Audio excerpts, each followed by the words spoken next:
সবাইকে আন্তরিক শুভেচ্ছা। আজকে আমরা মূলত জানবো ইসলামী ব্যাংকের গ্রাহকরা কবে নাগাদ টাকা পাবেন সেই সংক্রান্ত বিস্তারিত। এই সংক্রান্ত একটি প্রতিবেদন বাংলা ট্রিবিউন পত্রিকা প্রকাশ করে। আপনারা স্ক্রিনে যেটা দেখতে পাচ্ছেন, শিরোনামে যেমনটি বলা হচ্ছে, ইসলামী ব্যাংকের গ্রাহকরা কবে থেকে টাকা তুলতে পারবেন সম্পূর্ণভাবে এই সংক্রান্ত বিস্তারিত বর্ণনা আছে।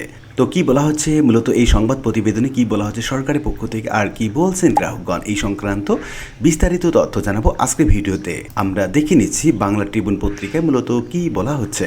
দেশের বৃহত্তম শরীয় ভিত্তিক ব্যাংক ইসলামী ব্যাংক বাংলাদেশ পিএলসিকে ঘিরে তৈরি হয়েছে নতুন অনিশ্চয়তা। কয়েকদিনের ব্যবধানে হাজার হাজার গ্রাহক নিজেদের জমাকৃত অর্থ তুলতে না পারায় ব্যাংকটি তারল্য পরিস্থিতি নিয়ে উদ্বেগ ছড়িয়ে পড়েছে সারা দেশে।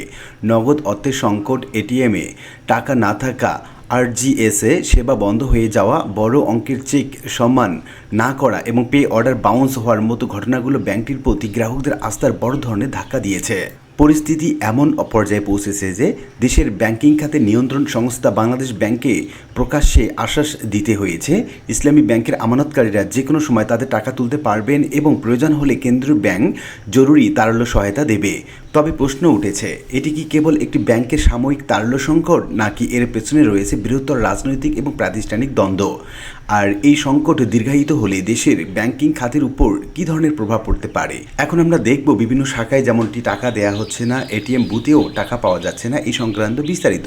গ্রাহকদের অভিযোগ অনুযায়ী গত 9 জানুয়ারি থেকে ইসলামী ব্যাংকের অনেক শাখায় নগদ অর্থের সংকট শুরু হয়। 10 জুন মতিঝিল সহ বিভিন্ন শাখায় গ্রাহকরা চাহিদা মতো টাকা তুলতে পারেনি। কোথাও 10 লাখ টাকার চেকের বিপরীতে সর্বোচ্চ 1 লাখ টাকা দেওয়ার প্রস্তাব দেওয়া হয়েছে। পরিস্থিতি আরও জটিল হয় 11 জুন থেকে। বিভিন্ন জেলার গ্রাহকরা অভিযোগ করেন অনেক শাখা বড় অঙ্কের চেক গ্রহণই করেনি। কিছু শাখা পে অর্ডার দিয়ে গ্রাহকদের সাময়িকভাবে সন্তুষ্ট করার চেষ্টা করলেও পরবর্তীতে অনেক ক্ষেত্রে সেগুলো সম্মানিত হয়নি। রাজধানী থেকে শুরু করে হবিগঞ্জ, রংপুর, চট্টগ্রাম, সিলেট সহ বিভিন্ন অঞ্চলে গ্রাহকরা টাকা উত্তোলনে একই ধরনের সমস্যায় মুখোমুখি হয়েছেন। বহু গ্রাহক এটিএম বুথেও টাকা পাননি। এখন আমরা জানবো চেয়ারম্যান নিয়োগকে কেন্দ্র করে সংকটের সূত্রপাত কেমনটি হলো এবং বর্তমান পরিস্থিতি।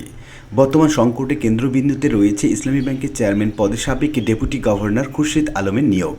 গত 24 মে ইসলামী ব্যাংকের চেয়ারম্যান জোবাইদুর রহমান এবং ব্যবস্থাপনা পরিচালক ওমর ফারুক খান পদত্যাগ করার পর বাংলাদেশ ব্যাংক দ্রুত খুরশিদ আলমকে চেয়ারম্যান হিসেবে নিয়োগ দেন। এরপর থেকে ব্যাংকটিকে ঘিরে শুরু হয়েছে বিতর্ক, আন্দোলন এবং বিক্ষোভ। সচেতন গ্রাহক ফোরাম নামের একটি প্ল্যাটফর্ম নতুন চেয়ারম্যানের অপসারণ সহ 7 দফা দাবিতে আন্দোলন শুরু করে। তাদের অভিযোগ, ব্যাংকটির পরিচালনায় অনাকাঙ্ক্ষিত হস্তক্ষেপ হচ্ছে এবং আমানতকারীদের স্বার্থ ঝুঁকির মধ্যে পড়ছে।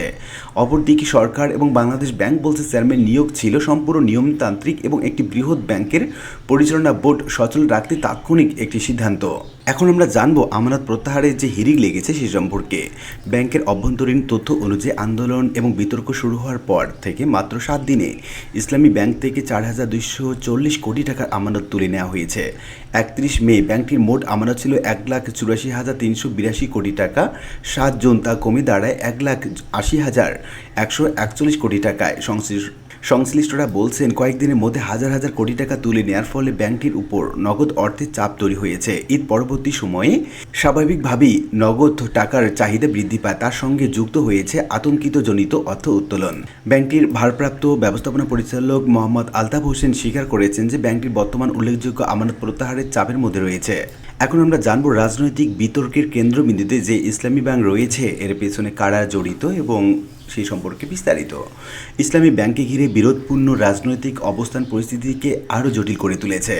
জামায়াতে ইসলামী এবং সংশ্লিষ্ট পক্ষের অভিযোগ, সরকার ব্যাংকটির উপর নিয়ন্ত্রণ প্রতিষ্ঠার চেষ্টা করছে এবং নতুন চেয়ারম্যান নিয়োগ সেই প্রক্রিয়ার একটা অংশ।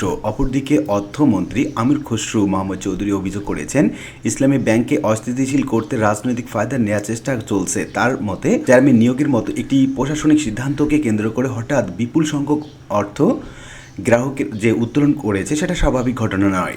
জাতীয় সংসদে তিনি বলেন, যারা ব্যাংক থেকে টাকা তুলে নিচ্ছেন এবং ব্যাংকের ভিতর এবং বাইরে বিশৃঙ্খলা সৃষ্টি করেছেন তাদের সঙ্গে একটি রাজনৈতিক যোগসূত্র রয়েছে বলে তিনি মনে করেন। একই সুরে শোনা যাচ্ছে বাংলাদেশ ব্যাংকের গভর্নর মোস্তাকুর রহমানের বক্তব্যেও। তিনি বলেছেন খুরশিদ আলমকে চেয়ারম্যান হিসেবে নিয়োগ দেওয়ার পর থেকেই ব্যাংকটিকে অস্থিতিশীল করার চেষ্টা করা হয়েছে। এখন আমরা জানবো 2017 সালের দখল বিতর্কের ছায়া যে ইসলামী ব্যাংকে পড়েছে সেই সম্পর্কে পূর্ববর্তী ইতিহাস। বর্তমান সংকটের পেছনে ইসলামী ব্যাংকের অতীত ইতিহাস ও গুরুত্বপূর্ণ ভূমিকা রাখছে। 2017 সালে এস আলম গ্রুপ ব্যাংকটি নিয়ন্ত্রণ করার পর থেকেই প্রতিষ্ঠানটি নানা বিতর্কের কেন্দ্রবিন্দুতে চলে আসে।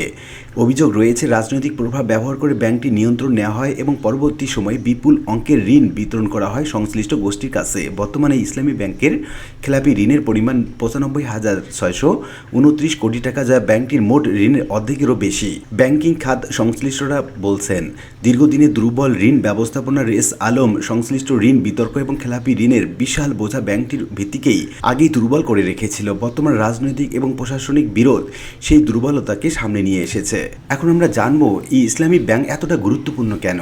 বাংলাদেশের ব্যাংকিং ব্যবস্থাপনায় ইসলামী ব্যাংকের গুরুত্ব অন্য যে কোনো শরীয়ভিত্তিক ব্যাংকের তুলনায় অনেক বেশি। বাংলাদেশ ব্যাংকের তথ্য অনুযায়ী দেশে 10টি ইসলামী ব্যাংকের মোট আমানতের প্রায় অর্ধেকই ইসলামী ব্যাংকের হাতে। ব্যাংকটির আমানতের পরিমাণ 1,91,000 কোটি টাকা।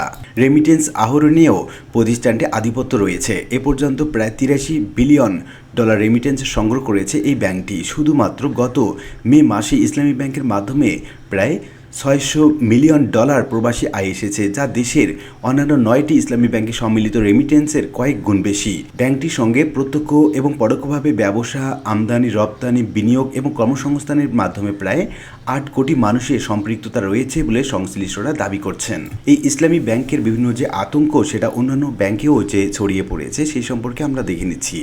ব্যাংকাররা আশঙ্কা করছেন, ইসলামী ব্যাংকের সংকট দীর্ঘায়িত হলে এর নেতিবাচক প্রভাব পুরো ইসলামী ব্যাংকিং খাতে ছড়িয়ে পড়বে।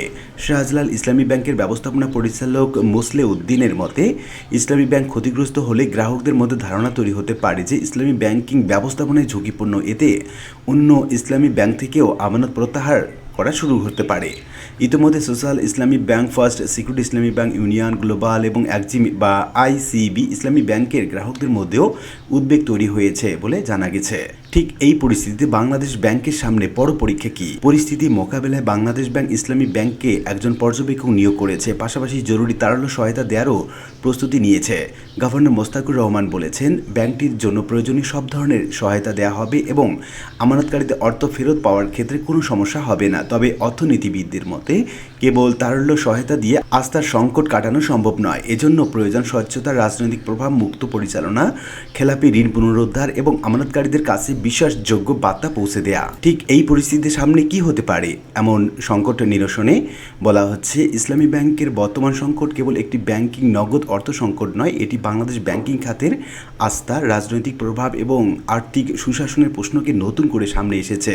বাংলাদেশ ব্যাংকের সহায়তায় স্বল্প মেয়াদে তাড়ালো সংকট কাটিয়ে ওঠা সম্ভব না হলেও বাংলাদেশ ব্যাংকের সহায়তায় স্বল্প মেয়াদে তাড়ালো সংকট কাটিয়ে ওঠা সম্ভব হলেও দীর্ঘমেয়াদে সবচেয়ে বড় চ্যালেঞ্জ হবে গ্রাহকদের আস্থা পুনরুদ্ধার করা। কারণ ইসলামী খাতে বা ইসলামী ব্যাংকিং খাতে মূলধনের চেয়েও বড় সম্পদ হলো বিশ্বাস, আর সেই বিশ্বাস একবার নষ্ট হয়ে গেলে তা ফিরিয়ে আনতে অনেক সময় লাগে। বর্তমান পরিস্থিতিতে ইসলামী ব্যাংকিং ভবিষ্যৎ নির্ভর করছে বাংলাদেশ ব্যাংকের দ্রুত পদক্ষেপ, রাজনৈতিক উত্তেজনা প্রশমন, খেলাপি ঋণ পুনরুদ্ধার এবং গ্রাহকদের আস্থা ফিরিয়ে আনার সক্ষমতার উপর। তো উল্লিখিত বিভিন্ন আলোচনা থেকে আমরা এটুকু বলতে পারি যে ইসলামী ব্যাংকের উপর সামনে অনেক বড় চ্যালেঞ্জ নির্ভর করছে এবং এটি পুরোটাই ডিপেন্ড করছে সরকারের উপর। সরকার যদি এই মুহূর্তে সঠিক এবং যথাযথ ব্যবস্থা গ্রহণ করে তাহলে ইসলামী ব্যাংক ঘুরে দাঁড়াবে। সে পর্যন্ত ধৈর্য ধরার আহ্বান জানানো হয়েছে সরকারের পক্ষ থেকে সকল গ্রাহককে, এবং গ্রাহকগণ ধৈর্য ধরলে হয়তো এই ইসলামী ব্যাংক খুব শিগগিরই ঘুরে দাঁড়াবে। আশা করি বিষয়টি বুঝতে পেরেছেন। আর আজকে ভিডিওটি এ পর্যন্ত। ভিডিওটি ভালো লাগলে লাইক, কমেন্ট করতে ভুলবেন না। দেখা হবে অন্য কোনো ভিডিওতে। সে পর্যন্ত সবাই ভালো থাকবেন, আর নিয়মিত আপডেট পেতে অবশ্যই চ্যানেলটি সাবস্ক্রাইব করে রাখুন। ভালো থাকবেন, ধন্যবাদ।